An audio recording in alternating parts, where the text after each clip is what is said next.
Saint-Thomas d'Aquin à Québec, ainsi que de la paroisse d'Ina Bélanger, qui est un rassemblement de 3 églises. Donc, il y a une vision depuis 2 ans, on travaille pas mal sur l'ensemble de l'unité. On va vous parler davantage de Saint-Thomas d'Aquin ce soir. Voilà, sur ce chemin. Donc, concrètement, c'est sur le plateau de Québec, le quartier de Sillery, et puis à côté de l'Université Laval. Et de 2 cégeps. Et de 2 cégeps. Alors, point d'introduction avant, c'est-à-dire avant qu'on nous confie la mission. Je vais laisser nos amis présenter. Donc, juste pour information, en 2007, la communauté de l'Emmanuel, dont on est membre tous les trois, a reçu mission de l'archevêque de Québec pour prendre en charge la paroisse Saint-Thomas d'Aquin et de travailler à l'animation de cette paroisse. Et donc, on est arrivé en 2007. Donc, c'est le travail depuis 2007 à 2023 qu'on vous présente. Et c'est important de prendre conscience qu'il y a eu 15 ans parce que ça ne s'est pas fait en un jour, tout ça.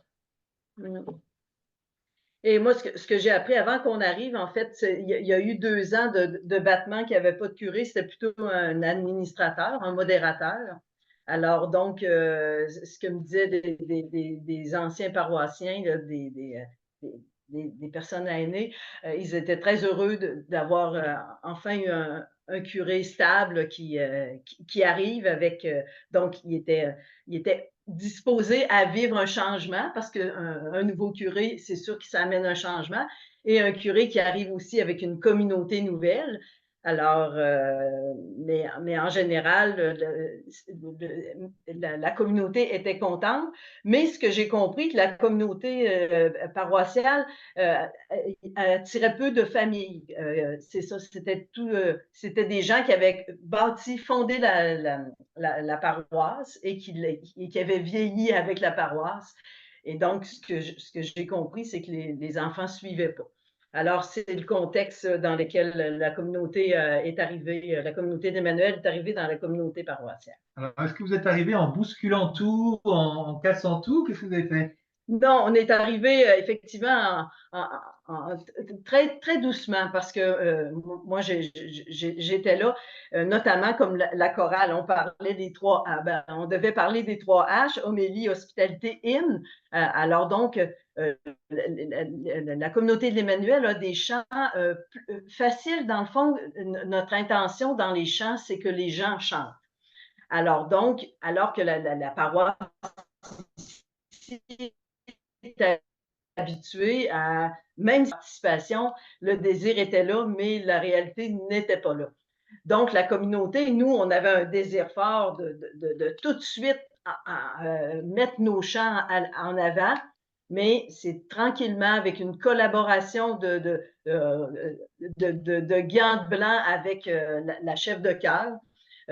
Tranquillement, les chants se sont installés dans la messe du matin. Ça n'a pas été la même chose, par contre, Un autre à moment. un autre moment. Donc, premier point d'attention, c'est la délicatesse, en fait, de prendre conscience du milieu dans lequel on est. Il y a des grands désirs et en même temps, on avance. Voilà. Mais après, assez rapidement, eh ben, il y a eu la création d'un événement nouveau. Et comme c'était nouveau, on pouvait faire un peu ce qu'on voulait. C'est la messe des jeunes. Et c'est Léane qui va nous en parler. En fait, la messe des jeunes à Saint-Thomas, elle a commencé tout petit au départ dans le chœur. Et finalement, petit à petit, ça s'est comme développé. Il y a eu beaucoup plus de gens qui venaient et du coup, bah, ça a grossi et c'est descendu vraiment dans les bandes d'église. Mais là, en fait, vu que c'était nouveau, c'était un horaire, c'était le soir à 19h, bah, là, ça attirait beaucoup plus de jeunes qui souvent disent, bah, le matin, j'ai pas le temps, je dors, en fait, mais le soir, bah, c'est à 7h et c'est ça, en fait, c'est ce qui a commencé. Et c'était vraiment des jeunes qui s'impliquaient Moi, je faisais partie de ces jeunes-là, mais on arrivait à 5h, la messe était à 7h, on arrivait à 5h, mais c'était vraiment pour préparer tous les services, monter toute la sonorisation pour s'assurer qu'on ait une messe adéquate un peu niveau sonorisation. On a eu des défis aussi parce que bah, forcément, il fallait trouver des bénévoles, qui va lire, qui va faire la quête, par exemple. Mais vraiment, petit à petit, au fil des années, tout a commencé comme à se mettre en place. La chorale, des fois, c'était pas très beau, mais c'était pas grave. On faisait avec les moyens qu'on avait. Peut-être un point d'attention, c'est que comme je vous le disais au début, nous, on touche une université avec 70 000 jeunes sur l'université. Donc forcément, lancer une messe des jeunes, c'était propice par rapport au milieu dans lequel on était. Et que c'est sûr, s'il y a 0 jeune sur votre paroisse, c'est pas forcément ça qu'il faut créer. En tout cas, c'était ça l'intuition pour la paroisse. Donc les messes étaient le matin et on a créé quelque chose de nouveau le soir. Donc là, il y avait plutôt quartier libre. Et comme vous l'a dit Léane, ça m'a marqué quand on a préparé notre rencontre. Elle avait dit, c'était pas beau, mais c'était nouveau et on avançait. Et ça s'est embelli avec le temps. Le H des hymnes a pris un peu plus de place au fur et à mesure du temps. Mais ça n'a pas freiné le fait de se dire, ah, c'est pas parfait, on s'arrête. Non, il y a vraiment eu cette persévérance, passer d'un petit point à un gros point. Et puis le deuxième point que tu as évoqué, tu dis on se retrouve à 17h, mais ce n'était pas tout le monde qui se retrouvait à 17h. Non, c'était vraiment des jeunes qui avaient comme désir de servir. Du coup, on se retrouvait à 17h, on avait un petit temps fraternel, on se distribuait comme les services, qui va s'occuper des lecteurs, qui va s'occuper des personnes pour faire la quête ou juste pour être à l'accueil pour dire bonjour aux personnes qui arrivent. Et on avait comme un petit enseignement avant la messe, en fait, et un temps de prière. C'était 17h, 18h45, on avait comme ce petit temps-là. Donc moi, ce que j'entends, c'est, en fait, ça s'appelle les 5 essentiels, quoi. Voilà. Les 5 essentiels avaient été mis en place avec ces jeunes qui voulaient démarrer, même si ce n'était pas très nombreux. Prière, enseignement, fraternité, service à la messe, et puis évangélisation des jeunes qui viennent, notamment par l'accueil. On n'a pas prévu de parler du bistrot du curé, on en parlera une autre fois. S'il y a des questions, on en reviendra. Troisième point, donc voilà, première chose, créer la messe des jeunes. Et puis après, troisième point sur lequel on voudrait avancer, avec le temps, c'est lancer la dimension de l'accueil et le kiosque accueil au fond de l'église. Je reviens vers Daniel. Oui, donc, en fait, puis surtout depuis après la pandémie, on a vraiment fait. Non, je me suis trompé. C'est pas ça? Coupé. Après la messe des jeunes, on a lancé Alpha. Oui, voilà. Bon, Alpha, c'est moi aussi. Alors, Alpha, ça a été lancé en 2017. En fait, au départ, c'était pour les adultes, hein, justement, le processus d'adultes qui débarquent à la paroisse. Il y a des adultes qui voulaient cheminer pour préparer vers un sacrement. Alors, on a pensé prendre le parcours Alpha pour ces jeunes-là. Donc, il y a eu vraiment un beau groupe, une vingtaine de jeunes. Mais là, c'est beau parce que ça a créé de la jalousie chez les pas jeunes, les autres paroissiens qui voyaient, qui entendaient parler là, de tout ça. Là, parce que le parcours Alpha, bon, si vous voulez en entendre parler plus, il y aura un atelier le 20 avril. Mais donc, ça a créé comme un petit désir. Et le parcours après, il y a eu 80 personnes. Ça a été notre parcours le plus gros. Autrement, on est entre 40 et 30-40 personnes là, par parcours. Présentement, c'est le 11e. Sur Alpha, ce qui est intéressant, moi, ce que j'entends, c'est la question des sacrements. C'est-à-dire, on s'est toujours dit, et c'est toujours pareil, quelqu'un qui arrive et qui demande un sacrement, confirmation, il dit, mais moi, je veux juste pouvoir être parrain de baptême. Donc, et on dit, hop, tu commences par faire Alpha. Comme ça fait non seulement reprise de catéchèse de base, mais aussi travailler un lien avec la communauté qui accueille. Et là, ça change la dynamique quand même. Donc voilà, avant la paroisse, la messe des jeunes, Alpha, et après, petit à petit, donc on avance dans le temps, hein, on n'est plus, voilà. On va mettre en place ce kiosque d'accueil. Je suis toujours pas là, moi, hein, c'était il y a longtemps. Donc, l'accueil a vraiment pris une grande force là, après la pandémie. Là, quand l'Église a réouvert, on est justement, on est retombé dans le bassin de gens qui avaient vécu le parcours Alpha. Parce qu'après Alpha, ça suscite, souvent on vit des belles choses et on a le goût pour beaucoup de s'engager. Et quand on a réouvert l'Église, donc 80% des gens qui ont dit présent, on veut aider pour la désinfection, tout ça, et pour l'accueil, c'était des gens qui avaient vécu le parcours Alpha. Donc, c'était vraiment comme une joie de se retrouver, une joie d'accueillir les autres malgré les paramètres de pandémie à géométrie variable, mais il reste qu'on avait un fond de joie et de fraternité. Donc, on a un kiosque physique, là, une espèce de petit bureau avec toute la paperasse, tout le temps l'information sur le parcours alpha, le groupe de prière, et les gens qui sont là ont aussi un document qui parle des activités à venir, et puis donc pour essayer de donner de l'information, accueillir les nouveaux. On essaie aussi de spotter là, les gens qui ont l'air un petit peu perdus, donc pour aller les saluer. Éventuellement, on a comme projet ah oui, on a des dossards rouges avec, donc on est très, très visible. Et presque à tous les messes, il y a quelqu'un qui est là juste pour ouvrir la porte, pour dire bonjour. Et c'est beau quand on passe devant l'église. Moi, quand je reviens du bureau, je vois tout le temps, 15 minutes avant la messe, quelqu'un avec son gilet rouge qui est au poste. Alors, moi, je trouve que c'est une belle visibilité là, pour la paroisse. Sur l'accueil, donc ouais, effectivement, il y a Cindy Saint-Cliff. Là, c'est super parce qu'en fait, il n'y a pas besoin d'avoir une grosse compétence pour faire l'accueil. Il faut être en mesure de mettre un gilet sur le dos et d'ouvrir la porte et dire bonjour. Et ça permet de lancer plein de personnes. On se dit, tiens, où est-ce que je vais aller, quel service je peux lui proposer? Et souvent, l'accueil, c'est bien comme première porte pour le service. Voilà, est-ce que tu peux venir faire l'accueil? Moi, des fois, j'arrive à la messe du soir, il manque des jeunes pour l'accueil.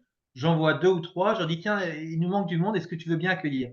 Et c'est vrai que les paroissiens sont souvent touchés d'avoir ce premier accueil. Même, ils disent souvent l'hiver, il y a quelqu'un dehors qui est prêt à nous accueillir, alors que la température est quand même pas extraordinaire. Bref, ça touche les gens et je trouve que les serviteurs, bah, ça les met aussi en mouvement de ce temps de l'accueil. Et puis, très concrètement, pour les curés qui sont là, c'est super bénéfique pour les curés. Parce que vous savez bien qu'à la fin de la messe, il y a une personne qui va venir vous voir et vous allez voir 30 personnes passer à côté de vous et vous dites, ah, je voulais parler avec elle, je voulais parler avec elle. Et c'est la personne que vous voyez tout le temps qui vient venir vous voir. Alors vous pouvez dire, hop, va voir la personne à l'accueil, elle va s'occuper de toi pour que toi, tu puisses vraiment parler à la personne que tu voulais voir, quoi. Et notamment des nouveaux paroissiens qu'on connaît moins. Voilà. Et depuis peu, on a essayé de lancer un petit kit d'accueil des nouveaux. On va y revenir tout à l'heure dans le point bonus, le 5e. Voilà, donc ce kiosque d'accueil qui aide vraiment à la fraternité dans la paroisse, à la joie, ça parle beaucoup avant la messe. C'est sûr que ce n'est pas le grand moment de silence, mais cette fraternité est belle. Messe des jeunes, Alpha, le kiosque d'accueil. 4e point que vous voulez vous évoquer, ben, avec le temps, les jeunes ont vieilli, les jeunes se sont mariés et ont eu des enfants. Et ils ne sont pas restés à 19h le soir, ce n'était plus leur rythme. Donc ils sont descendus le matin et ça a été l'occasion de pouvoir faire la messe des familles. Oui, alors on a un accueil pour les enfants. Donc, on a un lieu, on appelle la halte garderie. C'est quand même un beau local au sous-sol. Et nous, on a des fois des étudiants du secondaire qui ont besoin de faire du bénévolat dans le contexte d'études internationales. Hein. Donc, ils doivent cumuler des heures de bénévolat dans la communauté. Alors, c'est des jeunes, souvent comme dans ce contexte-là, qui nous arrivent pour garder les enfants. Là, il y a une maman qui s'occupe qu'ils soient bien formés. Alors, donc, c'est une proposition pour les parents. On a aussi un petit coin, là, un ancien un confessionnal, une grande pièce, non, un ancien baptistère. Alors, qui peut, quand un enfant crie, le parent peut aller là et entendre la messe. Fait que c'est quand même positif là, pour les parents se sentent accueillis avec leurs enfants qui crient. Et là, maintenant, pour les 4 ans et plus, on a aussi la liturgie des enfants pendant la liturgie de la parole. Donc, on est à peu près 6-8 personnes qui faisons un petit moment là, à partir de l'Évangile, chant gestué. Alors, voilà, on a dimanche passé, on n'avait pas beaucoup d'enfants, mais ordinairement, à cause de la tempête, mais ordinairement, il y a 30-40 enfants qui se présentent. Donc, ça permet aux parents de souffler. On met des tapis aussi à l'avant des bandes en avant, donc les enfants peuvent s'asseoir sur les tapis pour pouvoir au moins voir ce qui se passe en avant. Ça va? Alors, on termine avec notre dernier point. Le dernier point, c'est le partenaire de prière. Donc, moi, quand je suis arrivé, on était déjà pas mal pris dans la question du développement paroissial.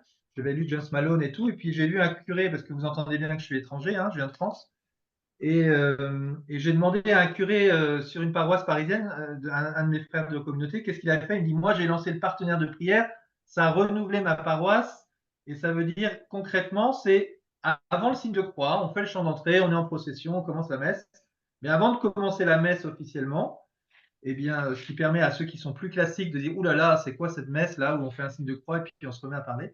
Donc on n'a pas encore commencé la messe, tout est correct. On propose aux gens de vivre un temps de partenaire de prière, c'est-à-dire pendant 2-3 minutes, ils se retournent si possible vers quelqu'un qu'ils ne connaissent pas.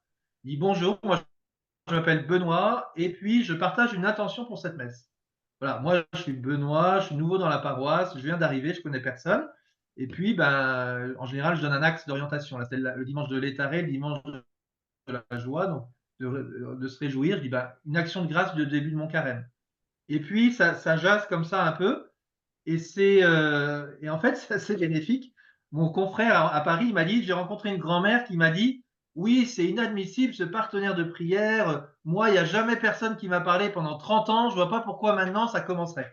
Alors là, il s'est dit, ah bah là, c'est intéressant. Si vous commencez à parler à des gens autres que d'arriver, de ressortir, et si les gens vous parlent, c'est plutôt bien. Donc, vous voyez, ça crée vraiment la question de la fraternité entre nous. Et c'est tout simple, en fait. Voilà. Moi-même, je vais dans l'assemblée, je vais rencontrer une personne que je ne connais pas, je donne mon intention, il me donne la sienne, puis je remonte, on reprend un refrain d'entrée, et puis après, je commence au nom du Père, du Fils, du Saint-Esprit, on déroule la messe. Et à la prière universelle, je peux dire, Seigneur, on te confie les intentions que notre voisin nous a confiées, voilà, ou pas tout le temps, hein, voilà, suivant le rythme que l'on veut. Et donc ça, c'est le dernier point pour travailler ça. J'aurais le goût de rajouter, c'est beau justement les gens à l'accueil pendant ce moment-là. Des fois, on voit des gens qui sont plus isolés puis qui vont pas vers les autres. Soit qu'on encourage deux personnes à se rapprocher. Puis quand il arrive quelqu'un avec un gilet rouge, on a une certaine autorité. Ou nous-mêmes, on va rejoindre quelqu'un. Puis c'est vraiment un beau moment. Puis moi, je reste tout le temps en arrière. Et puis on a l'impression que les gens ont le goût de continuer. Puis ceux qui aiment pas ça, ils arrivent en retard ils s'organisent pour arriver en retard. Ça, je commence à le repérer aussi. Alors, je termine avec, en fait, il y a plusieurs fois là, j'ai du monde qui est venu, qui viennent il y a des églises qui ferment à Québec, il y a des gens qui viennent nous voir et tout ça, qui sont envoyés par d'autres paroissiens qui disent, viens voir et tout. Et souvent, les gens à la fin de la messe me disent, mais que votre église est vivante et participative. Et vous voyez, au début, on a commencé par parler des chants d'Emmanuel parce que notre objectif, c'est une mélodie simple. Des fois, les gens trouvent ça un peu trop plat parce que c'est pas du Bach, c'est sûr. Mais c'est participatif. Et les gens qui arrivent se disent, waouh, en fait, il y a une communauté participative. Et c'est ça qui les touche. Voilà, et qui leur donne la joie de trouver une église vivante participative. Donc, c'est vraiment une joie. Donc, voilà, avant, au début, être délicat, y aller doucement, créer peut-être quelque chose de nouveau si on a les moyens, suivant le public qu'on a. Là, c'était la messe des jeunes. Puis avec le temps, Alpha, qui a été un point fort pour créer cette fraternité tout en se formant. Le kiosque d'accueil au fond de l'église, attention à l'accueil des gens, la messe des familles, parce que finalement, les familles sont arrivées, les enfants sont nés, donc voilà, c'était facile de dire aux gens, écoutez, il y a des enfants, on les met dehors ou on les garde? Donc, on s'adapte. Et puis, le partenaire de prière. Voilà ces petits points qu'on voulait vous partager, qui a pris le temps de se faire à travers ces années. Et on envisage aussi de temps en temps les prières des malades.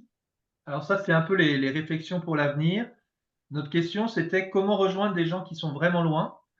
Et on s'est dit que on pouvait réfléchir à une prière des malades parce on va tellement voir n'importe qui, n'importe où maintenant, que pourquoi pas venir voir Jésus et lui confier nos maladies et nos intentions pour les malades. Donc on a fait une expérience autour de la messe de Notre-Dame de Lourdes, un samedi matin. Et puis l'idée, c'est de célébrer la messe, après exposer le Saint-Sacrement et d'avoir un temps de prière et de bénir tous ceux qui s'avancent avec le Saint-Sacrement. Donc voilà, c'est à venir. Donc voilà. Et puis moi, je pourrais terminer par ça, c'est que on était 3 curés, je suis tout seul cette année. Donc, ça pourrait être très tendu et ça peut l'être de temps en temps. Mais en fait, le fruit de saint Thomas, c'est vraiment tous ses frères et sœurs en service et qui fait que même le curé, il tient bon parce qu'il a plein de frères autour. La fraternité, elle est sacerdotale, mais elle est aussi entre prêtres et laïcs ensemble. C'est un peu la grâce de notre communauté, mais moi, je l'expérimente là depuis cette année, notamment particulièrement, que j'ai vraiment la joie de servir avec des frères et sœurs et c'est génial. Voilà. Merci à vous. Merci beaucoup. Super témoignage. C'était concis, c'était pratique et en même temps, c'était profond. C'était très clair. Merci d'avoir partagé ça. Comme on a seulement un témoignage ce soir, au final, effectivement, on aurait peut-être un petit 10 minutes. Alors, peut-être que j'éviterai pour l'instant les réactions, les réflexions que ça suscite pour les garder pour la chambre dans 10 minutes. C'est peut-être juste s'il y a un besoin de clarifier certains points très précis. Là, si par exemple, ils ont énoncé quelque chose et puis il y a une question qui vous reste pour être certain de bien comprendre ou ce serait plus ce genre de réaction qu'on prendrait pour l'instant. Donc, est-ce qu'il y a des gens qui auraient envie de les faire aller plus loin sur une chose ou l'autre ou oui, Nicole? C'est une question parce que j'entendais que les chants étaient participatifs, hein, les chants étaient simples, mais je voulais savoir, est-ce qu'ils chantent avec l'assemblée? Est-ce qu'ils chantent dans l'assemblée ou vous vous situez par rapport à l'assemblée quand vous chantez? Ah. Alors ça, c'est une bonne question. C'est un défi aujourd'hui parce que après, je pense que c'est après le Covid ou pendant le Covid, il y a eu il y a eu la messe en ligne et du coup la chorale est montée dans le chœur. Donc en gros, il y a les prêtres, les prêtres, les servants d'un côté, l'autel au centre et de l'autre côté, il y a toute la chorale qui s'est mise en place, chorale et instruments. Et moi, j'aime beaucoup ça parce qu'extérieurement, les gens qui viennent dans l'église se disent, ah, oh, c'est pas trop clérical en fait, c'est que justement la liturgie est présente. Donc les gens voient en face, sont en face de l'eau. Et puis deuxièmement, c'est que ça fait plein d'années, je pense déjà, on a installé des grands écrans et on projette les paroles des chants. C'est-à-dire que les gens n'ont pas de carnet dans les mains, il n'y a pas de prière en église dans les mains. Tout le monde a les paroles sous les yeux et peut suivre. Même ceux qui arrivent pour la première fois, ils ont le je crois en Dieu, ils ont les réponses simples, Kyrie ou des choses comme ça, pour que tout le monde puisse participer. Parce qu'on part du principe qu'il y en a plein qui viennent pour la première fois et que voilà. Oui, Nicole, Nicole? je te laisse reprendre. Encore dans le même sens pour préciser encore plus, ça ne fait pas l'effet d'un spectacle quand vous chantez en avant parce que vous avez sûrement une chorale qui prépare les hymnes. Alors, l'assemblée n'est pas là qui écoute un spectacle, elle participe vraiment. Ouais, elle participe vraiment parce que la chorale, en fait, elle n'est pas de face. On n'est pas en mode concert, justement. La chorale est perpendiculaire à l'assemblée. L'assemblée est là, le prêtre est là, et là un peu de côté. Et la chorale est comme ça, dans le chœur. Donc, il y a une animatrice qui essaie d'être vigilant justement à encourager l'assemblée à y aller. Mais la chorale, elle est plutôt sur le côté. Donc, j'anime la chorale, je viens interpeller l'assemblée pour que l'assemblée chante. Merci. Oui, Denis? Vos interventions ont tourné beaucoup autour de la messe. Et j'aimerais savoir quel rayonnement ça a eu sur la semaine et où qu'est-ce qui se fait la semaine qui a eu du rayonnement le dimanche, vice-versa.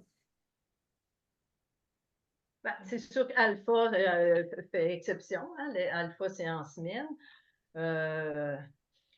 Mais c'est sûr que même je dirais que même les messes de semaine ici sont bien, parce qu'on n'a pas de chorale la semaine, mais depuis peu, il y a tout le temps un animateur de chant, mais qui est justement dans l'assemblée. La personne a un micro sans fil, elle connaît bien les chants, et puis donc on a quand même c'est ça, mais ça tourne autour de la messe, mais c'est la semaine.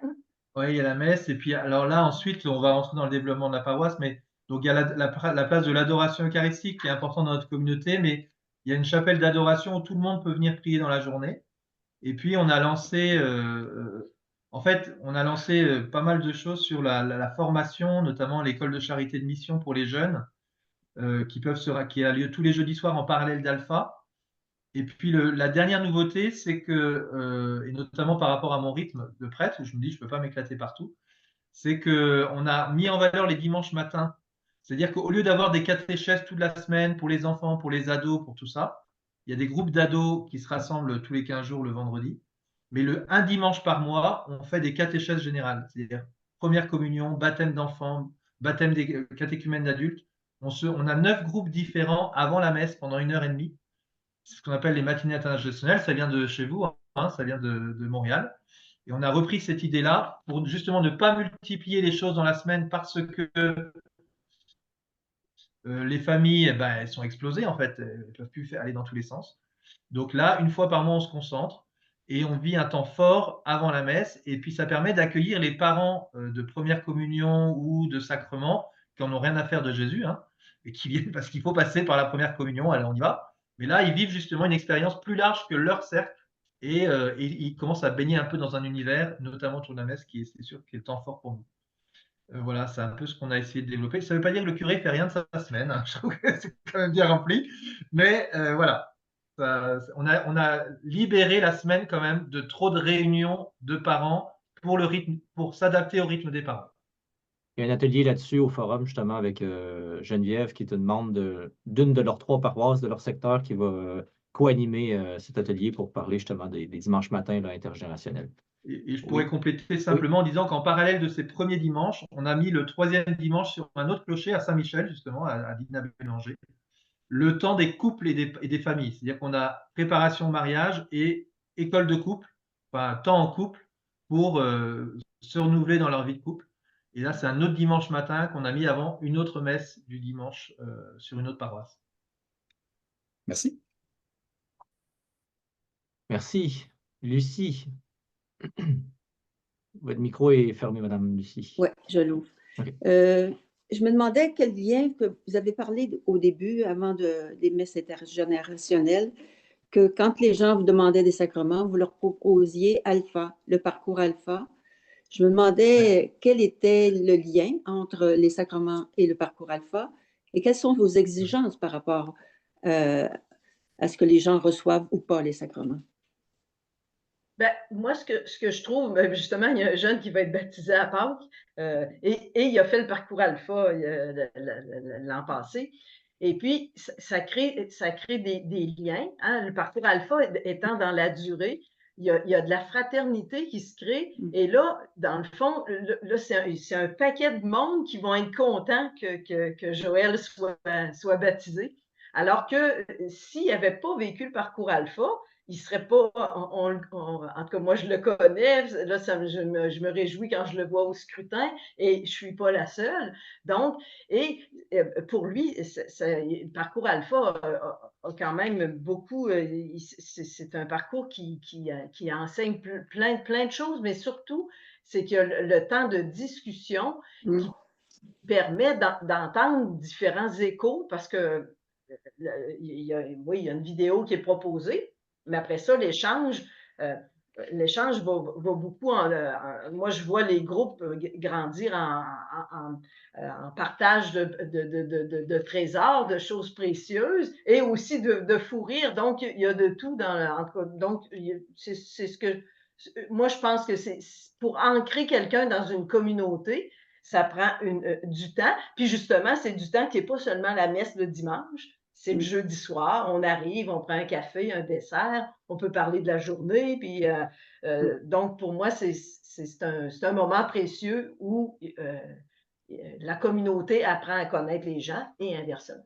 Moi, je compléterai 2 points. D'abord, vous avez entendu discrètement, mais que nous, on a adapté Alpha parce que les repas Alpha, c'était trop compliqué pour nous. Donc, on fait juste un dessert Alpha au début. Et puis, deuxièmement, c'est que souvent, on n'a pas l'occasion de pouvoir dire ce qu'on pense. Et un jeune qui est loin de l'église, ou un vieux d'ailleurs, peu importe l'âge, qui est loin de l'église, il ne peut pas dire ce qu'il pense librement, il doit écouter le curé à l'homélie et tout ça. Et donc, pour quelqu'un qui vient chercher un sacrement, qui se sent des fois un peu, même pas forcément admissible, là, il a un vrai lieu de parole où il apprend en confiance à parler, à dire ce qu'il a sur le cœur. Il n'est pas jugé, il est accueilli. Et ça l'aide vraiment à intégrer une communauté, je pense. Je vous remercie. Merci. Peut-être Marie-Thérèse, encore une question. On va bientôt passer aux chambres pour pouvoir échanger entre nous. Nicole, on verra si il reste un peu de temps pour... Allez-y. Donc, c'était par rapport à un partenaire de prière, si je me souviens bien. On l'avait expérimenté à un moment donné à la messe dans ma paroisse, mais là, il y avait comme des questions différentes que là, ça passait vite, l'explication. J'aurais aimé ça comme un peu mieux comprendre. Tu sais, est-ce que ça veut dire qu'il y a un lien selon l'évangile du dimanche ou Non. c'est Alors, ça que je voulais pas être du... sûre de comprendre. Pardon. Pardon, j'ai pas pris le temps d'écouter ta question jusqu'au bout. Mais en fait, pas de lien du tout. Tu arrives, à la messe. C'est un peu, à un moment, j'ai eu un défi parce que je me dis, est-ce que je le redis? Est-ce qu'on le refait? Tu dis, ah, ça va peut-être grincer. Et en fait, ça vaut le coup de persévérer.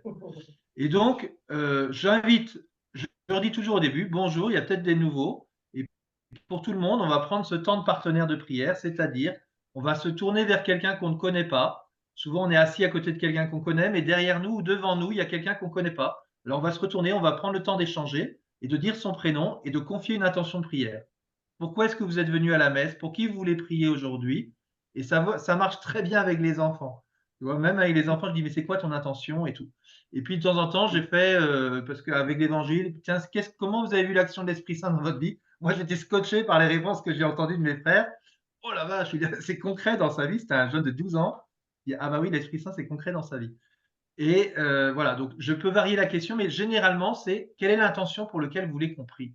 Et qu'en fait, quelqu'un puisse se dire, ah, tu vas prier pour mon intention? Mhm. Et moi, je vais prier pour ton intention. J'avais jamais vu que je venais à la messe et que je pouvais élargir le spectre aussi aux intentions des autres. Puis ça permet de renouveler aussi sur le fait qu'à la messe, ben, on vient avec ce qu'on porte dans le cœur et pas seulement à écouter, quoi. Pas seulement en mode réception, mais au mode maintenant on intercède, maintenant on avance là-dedans. Donc tu vois, c'est concret, je répète ça. Et alors avec la chance, c'est que maintenant, ben, les paroissiens, la majorité le connaissent. Donc c'est facile de se tourner vers quelqu'un et c'est facile d'accueillir quelqu'un qui n'a pas l'expérience parce qu'ils peuvent eux-mêmes introduire dans cette logique-là. Voilà. Mais le grand danger, c'est que c'est toujours pareil, c'est que deux personnes se mettent à côté de quelqu'un qu'ils connaissent bien et restent avec quelqu'un qu'ils connaissent bien. J'aimerais, moi, mon rêve, c'est de voir que les gens se déplacent dans l'église comme je le fais pour dire, ah, mais non, non, on se connaît les filles, moi je vais aller voir quelqu'un que je ne connais pas. Ce serait super d'en arriver là. On n'y est pas encore.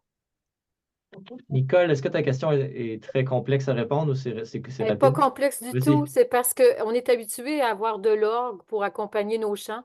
Vous autres, qu'est-ce que vous prenez comme instrument de musique? Alors, alors, ils ont arrêté l'orgue avant que j'arrive. Moi, j'aime bien l'orgue, mais je vais sûrement le remettre en place pour la première lecture de la Genèse. Je vais faire un truc orgue et lecture, ils vont être surpris. Mais c'est essentiellement piano, guitare et voix. Mais de temps en temps, on peine à avoir beaucoup d'instruments. Notamment, il y a eu plusieurs phases. Il y a eu des phases avec beaucoup de beaux talents musicaux. Ben, la musique, là, il nous manque souvent des instruments. L'équipe musique, il se donne à fond, là. En ce moment, les voix, ça va bien, mais les instruments, c'est pas toujours. Ils peuvent nous manquer du monde. Donc, c'est un défi sans cesse. En plus, les jeunes, on ne l'a pas évoqué, mais les jeunes, ça change tout le temps. Donc, il faut toujours former de nouveau. Il ne faut pas se déprimer à dire, ah, ils sont partis. Ben, c'est normal, c'est des jeunes, ils partent, ils arrivent, ils repartent. Donc, il faut former, il faut former. Mais on ne forme pas que pour nous. On sait que ça servira pour d'autres paroisses plus tard. Ils retourneront dans leur lieu, dans leur autre lieu de vie. Ils sont là que pour l'université. Mais il faut continuer à former. Et le matin, bah, souvent, on dit, ah, on n'a qu'un piano, on n'a qu'une guitare. Ben, on fait avec ça. Bon, très bien, on va s'arrêter là pour l'instant. Mais moi, j'ai connu des époques où il y avait d'autres instruments aussi, des flûtes traversières et plein de trucs Ouais. selon les talents du moment. Puis des fois, ça faisait des belles harmonies, là. Bon, voilà. Alors, merci beaucoup. Il y a des chanceux qui auront la paroisse Thomas d'Aquin dans leur groupe de discussion. Donc, vous pourrez poser toutes les questions que vous voudrez. Mais ça serait le fun d'avoir un vrai échange et pas juste des questions dans ce groupe-là.